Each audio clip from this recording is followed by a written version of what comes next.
sleeps, pal.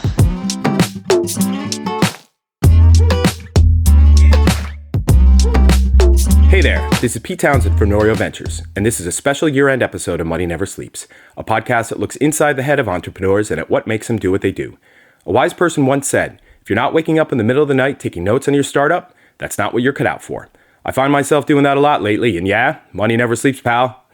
First, this episode is kindly sponsored by Top Tier Recruitment, a Dublin-based specialist recruitment consultancy in fintech and financial services.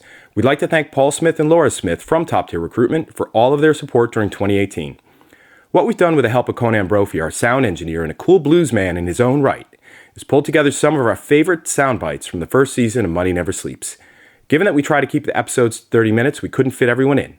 But here's a big thank you to all of our guests from our first 30 episodes, as you've made Money Never Sleeps what it is. Owen and I very much appreciate the insights you've given us and the stories you've told with aplomb. Let's take a look back now into the whirlwind that was the second half of 2018 for Money Never Sleeps. Money never sleeps, pal. What do you think beyond Quick and Clever you need? And what personality traits have you kind of leaned on over the years? So I think the personality trait that has interestingly served me sort of best and worst is oftentimes it's the same sort of two sides of the same coin is, and certainly was sort of inspired by people who I met along the way, is sort of a pretty heavy independence. And I think it's particularly useful in finance, which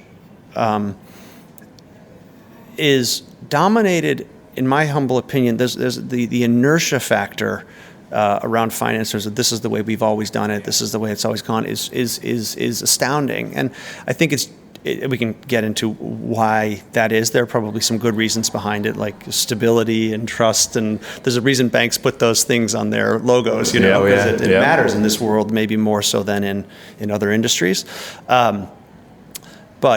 But the independent streak, I think the independent streak in me, and again, some natural and some gifted from people I've spent time with, it gives you the confidence to say, well, that's fine that that's how you've always done it, but that doesn't mean we have to keep doing it that way. At the same time, the independence means that you somehow there's an overconfidence can creep in certain circumstances, and also for me the independence I think leads me to often it's a gift, but the curse element of it is you end up trying to solve too many things yourself, and somehow, in some cases, standing on the shoulders of others might be much more efficient than trying to sort of hack it away from day one. So try to learn from that as we go. But I think that's the thing in finance. If you can find somebody who's got a good enough head on their shoulders to sort of be able to do the math. This is a math business. But then also sort of the confidence to say, hey, I've done the math and there's a better way to do it. And then the guts to go and do it. I think anybody you're going to end up interviewing on this show, if you kind of they're going to have some combination of those three. Like if there's a commonality from the people I know, like those are sort of the bits. And I think I'm foursquare in that camp. In some ways haven't done so much, and look, I know myself, and I know with Pete, we've done so many different things that actually I find it adds so much value. And we talked about it before about this idea of everything you kind of learn will help in some way, even though you might appreciate it now or it might be valuable now. Absolutely.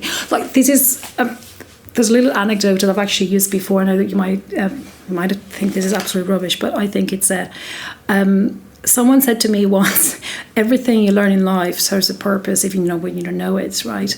And this is something that's been in my head. I don't know who told me, I know it's been there. But I do remember this particular time about 15 years ago. So I was trekking in Torres Alpine in Chile. And we've been trekking all day. We're just about to get to the refugio, where you go to sleep at the night. And literally, it's all screed on the mountain. We can't come across. All there is there is just the path. There's a sort of water's literally frozen over. So you've got this tiny path on scree. So it's right as slippery as it is, right? And then on top of that, now you've got all this water coming down from the side, frozen over. So how do we get across? So it's like 6 or 7 of us, all in a straight line. How do we do? Oh my God, now it's too late. We can't go back. We've no tents. We have to get across. You have no mobile phones. How do we do that? And I just looked at it and didn't even think about it, right? I picked up some dirt And I did this, threw it over, and I did blah, blah, blah, cut, and I dip it over, and I walked over. And I looked back, and the other people were there, like Joe's down to here, and I'm just like, come over, She's like, what's going on? And just like, and someone says, what did just happen there? I'm just like, we just got over. And obviously I was just so tired, I just wanted to get to bed. I want a cup of coffee, my dinner.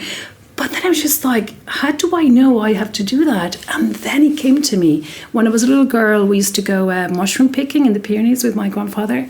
And that had happened to us one day.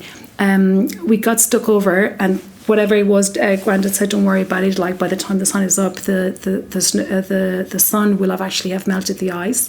It didn't. And I remembered him picking up dirt and tiny stones and throwing them to create grid, to create that... and it's like, consciously, I was not aware. It just, at that point in time, my brain was able just to pick at that and use it. And I remember because I was That's fascinating. Mentoring. Yeah. You know what you did there? You had a vision for how to solve something.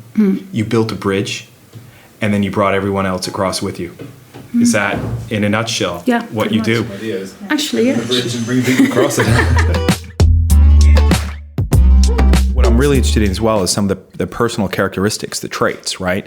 Because talking about studies, CB Insights, this wasn't a study, this was just an email they did where they talked about the characteristics that they found in successful entrepreneurs. And it was the 4 H's: happy, hungry, helpful, and humble, right? Those were the 4. And I kind of wove that together into a story about Ireland and Irish entrepreneurs and why it all makes sense here, right? Because you will find Irish people are naturally helpful, they're naturally happy, definitely humble. And what I've seen since I've been here for 12 years now, like we were saying before we started, and then definitely hungry. That there is an ambition here that has risen up over the years, right? So, those 4 things I see as being quite interesting. But what are some of the characteristics you've seen over the years in terms of whether it's the Techstars folk that come into the accelerator or just those that you're mentoring or your personal portfolio? Yeah. So the humble, I'd probably tie that back to what we look for.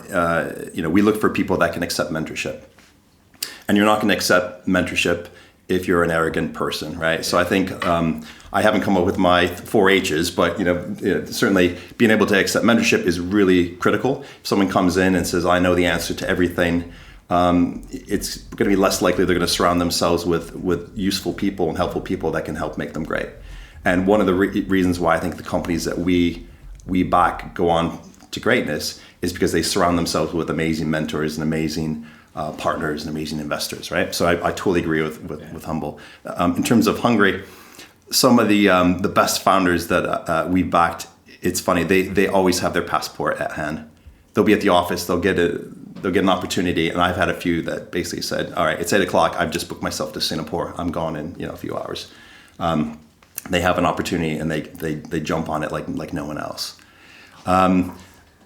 Happy, you could also say, no asshole policy, right? Yeah. So when I meet people, I want to surround myself with people that I like, that are funny and that are smart and connected and work hard and try to be collaborative.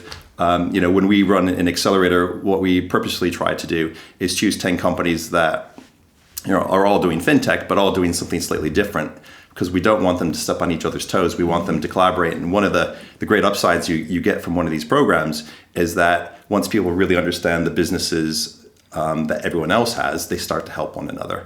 And some of the best deal flow that came out of our last program actually came out from other founders helping other founders.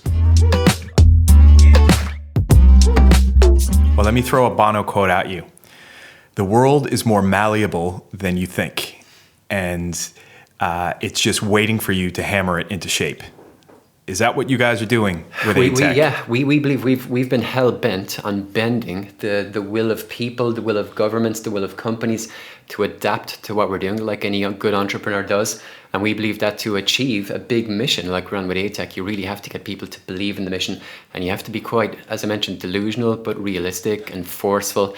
And I guess you got to be the hammer that will force something to be malleable, as Bono might put it. Then, but that's what you need. And I think you put it well, Pete, at your start of your show. And if I can quote you, you said something like that: if you're not taking notes in the middle of the night about your startup, you're not cut out to do it. And I hope the passion that we genuinely have is coming across on the podcast right now. But I would agree with Bono 100%. Let me ask you then, so obviously, look, I've met yourself and Joseph a lot, and we've worked together on a few things, and the passion is there from the outset. It's big time, evident today. Oh, yeah. But how do you keep that going all the time? So when we spoke to Brian Norton, I'd worked with him before, and one of the things that was, the company was his company, was in his image, but when he wasn't having a good day, you could see it in the company. How do you keep that passion and energy going on the bad days? Yeah, like we literally think about the people that we're helping every day. It sounds a little bit cheesy, but we're doing it. And again, to give you a concrete example, there aren't many real world applications of blockchain out there right now. Nothing is scalable. Pete, I know you do great work with the 11FS guys, and I'm a huge fan of the Blockchain Insider. Shout out to them too. Not to take away from Money Never Sleeps, which will be, as good, if not better, than that podcast. But we literally we're driven by the mission, and the mission really is the thing that will get us up out of bed. But right now, for example, we're running a project in Tanzania with a Dutch NGO called Farm Access. What we're doing there is we've issued, and it's not issuing, or it's not talking about doing it, we're doing it, it's live right now. But we've issued pregnant women with a digital identity. We're distributing digital assets to them. That can be folic acid, that can be prenatal care, that can be postnatal care, that can be antenatal. They're getting them over a smart contract in real time. And we found that the people on the ground in this really, really hard to reach place called Kilwa, which is 5 hours away from Dar es Salaam, they've been able to make decisions in real time that the women in this clinic need more folic acid or their babies will be at risk. So if you think about that, if you've got the tech in place with the great partner that we have, and if you can't get up out of bed in the morning to make that work and to scale that and to make an impact in a place that was never impacted like we can do now with this exponential technology, which is blockchain, that really keeps us going. And we're very upfront about it too. We do want to make a profit from this. And we believe that the two of them aren't mutually exclusive, that you can make a profit, that you can do good. And when you combine the two of them together, we think that is a recipe for success. And we always tell people we're far from the finished article. We need a lot of help. We've got people like Eoin. It's great to be in your podcast. But to get to where you need to get then, when you're doing what we need to do to keep it real, to paraphrase that phrase, that's literally how we do it. And to go back to the previous companies, we created them, as I mentioned, number one, to make some money, number two, to have fun, three, not to have a boss. But we found that wasn't enough. But having that mission that I spoke about at the start of the show is really that, the secret sauce that will get you over the tough days. And there are a lot of them in a startup. Yeah. No, so if you look at the latest Gallup polls, something like 13% of the global workforce is engaged at work, which leaves a good 80% of people around the world, of workers around the world, either miserable or indifferent. They just don't care. They come in, they clock in, and then they clock out at 5 o'clock or whatever it might be. Think of the human potential wasted there for the individual, for themselves, how demoralizing that must feel, never mind for the business. Imagine what we could achieve if we could tap into that human creativity and engagement and motivation. Imagine how much happier the world would be.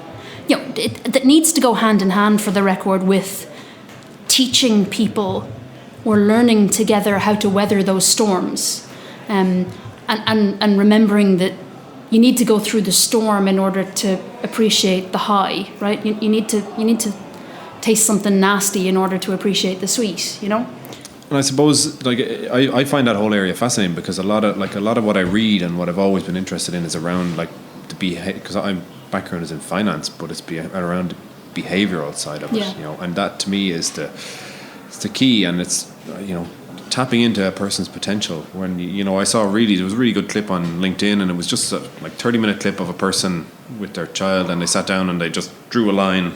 And they marked on that line that person's age, and they were showing their child how much of their entire life gets taken up with where they're working, and there's up to 18, and from 65 onwards, 2 small portions of your life, and this whole bit in the middle is working in some shape or form, and it's about why people make decisions and all this sort of stuff. Like I just find that area fascinating, and it's just not something that is especially in a large organisations. It's not the considered. lowest thing that's You're dead considered. Right. And we live in an era now where certainly the generation behind me, maybe even my generation, expect their work to be something engaging, something purposeful that they care about, that they love to do, and that they'll get support to do. And so, increasingly what I see is that traditional organisations, whether they be public sector or corporations or something in between, don't appeal to that generation. So I'm seeing certainly my colleagues or people younger than me leaving corporate jobs to go and do something that they think is much more meaningful, whatever that might be. Maybe it's grinding coffee beans and making good Irish coffee. Or maybe it's doing something like this, becoming an entrepreneur, starting a startup. What are some of the personality traits that you think have made this successful for you both? We talked about tenacious, Laura, obviously, creativity, not procrastinating. But what are some of the other things? What do you think you need to be able to have? I think, though, just back to tenacity, I think that's always been a trait that any manager I've worked under would have said I definitely have in spades. But I think that and self-belief. Yeah. Recruitment is so up and down, but you just have to believe when you have those horrible days. You have to believe if you keep doing the right things, good things, it just will happen. Yeah. So you have to just be tenacious, keep going, and believe in yourself. Absolutely. No, I get that. And just keep at it, be consistent, same pitch, same story. Yeah. If it's not working, change the story. Right? but if it is working or that you feel it, and sometimes it's that you get nothing for a couple of months. Yeah.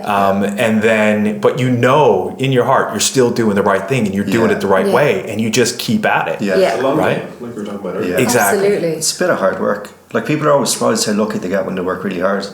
Something they've never done. Completely unrelated. Yeah. Strange. Did a lot of work last week and something came from it. Must be luck. And personal success then? For you, will there be a sense of validation? Personal success for me is, how do you measure success in life? And the thing for me was this. My mum's family come from Clones, County Monaghan. It's had its troubles during the Troubles years. And I remember as a kid, if a member of the IRA died, the whole town would come out. And to an extent, I would say some of that was forced. I don't know. I mean, I was a child at the time. But what I do remember is that when my grandfather and grandmother died, thousands of people came to their funeral, and everybody could tell a story about how their lives had been changed by what my grandparents did. And that's what success looks like, is when you can turn around and say, I did something to lift.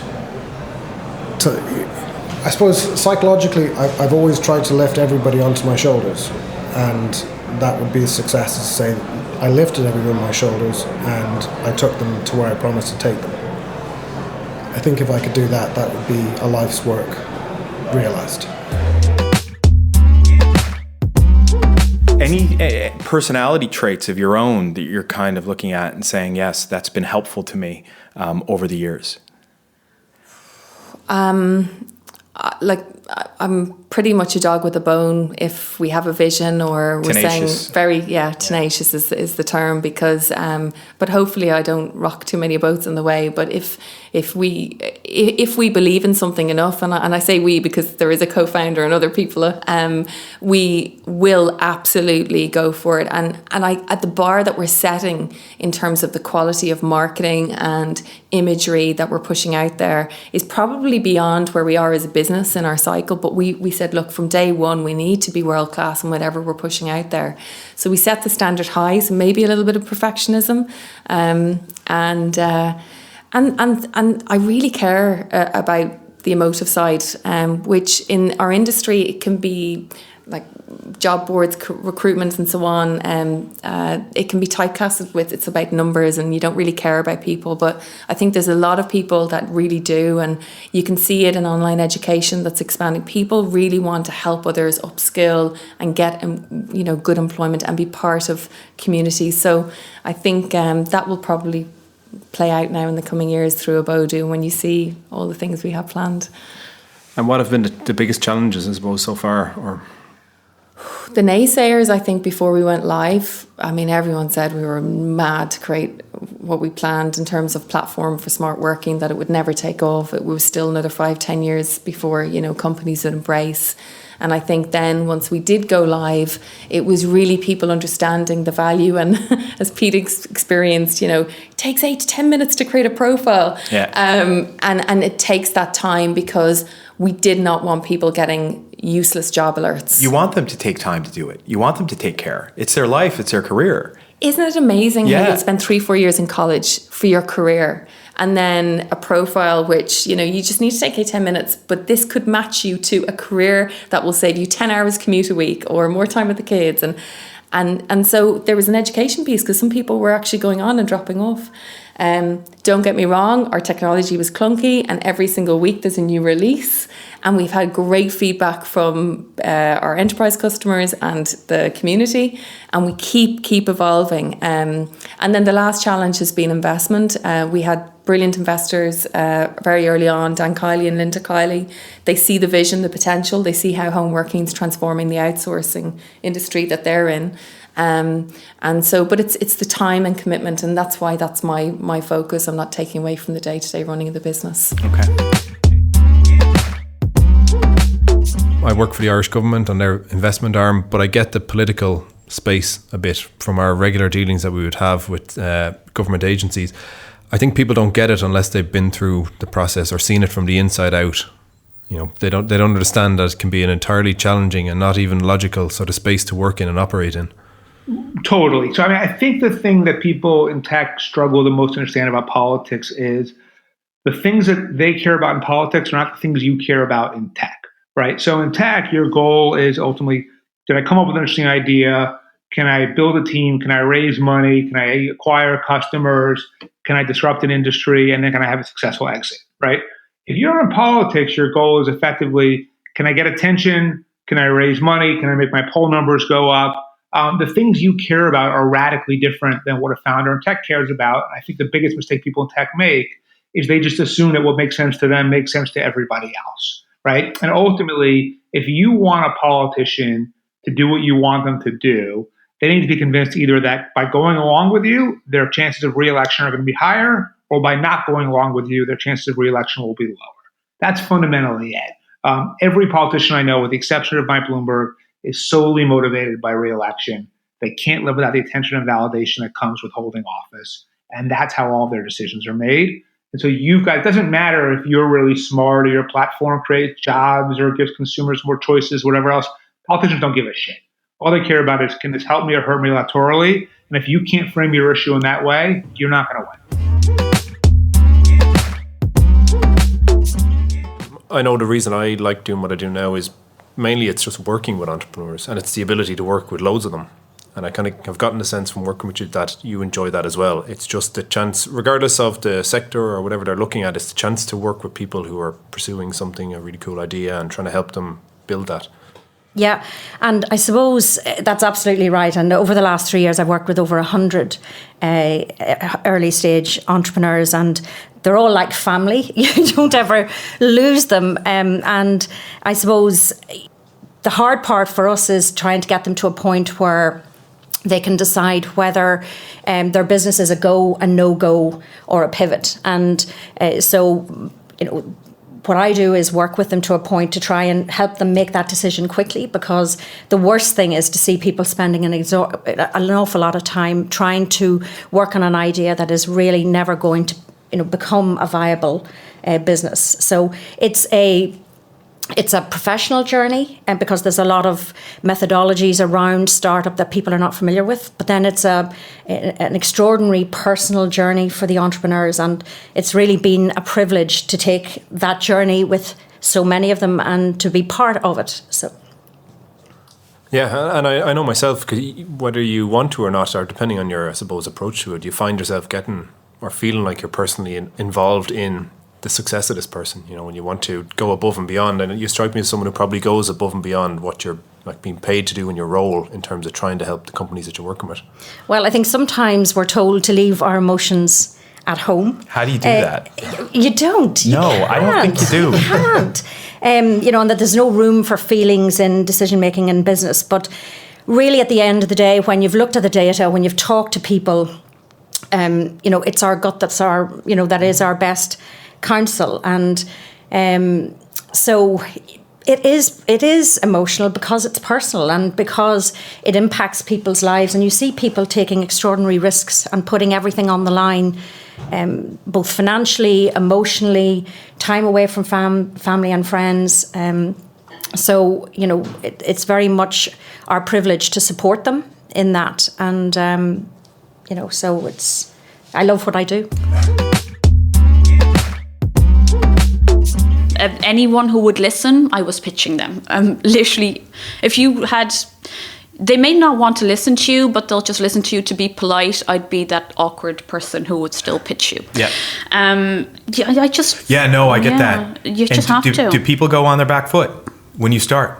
No, I think there might be something in the fact that you're 5'4" female entrepreneur who kind of looks like she deserves not to be rejected again. Desperation. There have been moments, like especially in the first year, I kept setting myself deadlines, right? I would say to myself, okay, if it doesn't happen by this date, or if we don't get funded by this date, I'm going to call it a day and I'm going to do something sensible with my life. But every time something happened. So the funding was the main game changer for us, because I was struggling just to pay myself, and I was a pretty qualified person. I could have taken a job. It would be an entry-level job, but at least there'd be money coming in. Exactly. So I bootstrapped the entire thing. And well, like we were saying earlier, is it humility or is it self-doubt, or is it a bit of the two? What do they call it? Imposter syndrome? Imposter syndrome. You don't believe like you deserved it. Yeah. It's not humility. It's just this like, I'm quite an anxious person by nature. I'll worry about stuff forever. Like, even like, especially the small things. I'm wonderful in a crisis, but if there's something small, if somebody says, I want to talk to you, can we talk tomorrow? I'll worry about that for like the next. I'm that person.